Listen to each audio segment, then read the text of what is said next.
मंदिर में आखिरकार वह पल आ ही गया, आर्यवर्धन और अनु का आमना सामना। गुलाल के रंगों से सजा माहौल था और उन्हीं रंगों के बीच आर्यवर्धन अनु के सामने आता है, चेहरा गुलाल से ढका हुआ। अनु उसे देखते ही पहचान जाती है। वह उसके चेहरे से गुलाल हटाकर अपने चेहरे पर लगाती है और मुस्कुराकर कहती है, जिस रंग में आप रंगे हैं उसी रंग में मैं भी रंगना चाहती हूँ। आर्यवर्धन सर। आर्यवर्धन स्तब्ध रह जाता है। वह सोच में पड़ जाता है कि अनु ने उसे गुलाल में भी कैसे पहचान लिया। तभी पीछे से उसकी माँ आ जाती है और पूछती है, आर्यवर्धन, ये लड़की कौन है और तुम दोनों के बीच क्या रिश्ता है?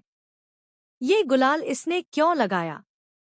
तभी अर्जुन आकर सारी बातें साफ साफ बता देता है। आर्यवर्धन की माँ सुनकर बेहद खुश होती हैं और मुस्कुराते हुए कहती हैं, तो तुम ही हो अनु, जिससे मेरा बेटा दिल लगा बैठा है लेकिन बोल नहीं पा रहा। अनु की आंखें खुशी से चमक उठती हैं।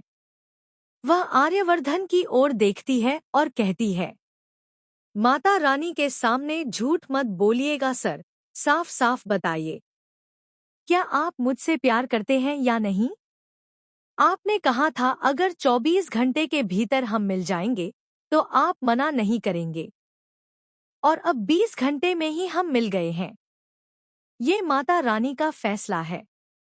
भीड़ के बीच माँ, मानसी और भगवान के सामने आर्यवर्धन आखिरकार कह देता है, हाँ अनु, मैं तुमसे प्यार करता हूँ और अब तुमसे दूर नहीं रह सकता। अनु फूली नहीं समाती। उसकी आंखों से आंसू छलक पड़ते हैं, खुशी के आंसू। आर्यवर्धन की माँ भी बहुत खुश होती है। वो कहती है, अब मैं देर नहीं करूंगी।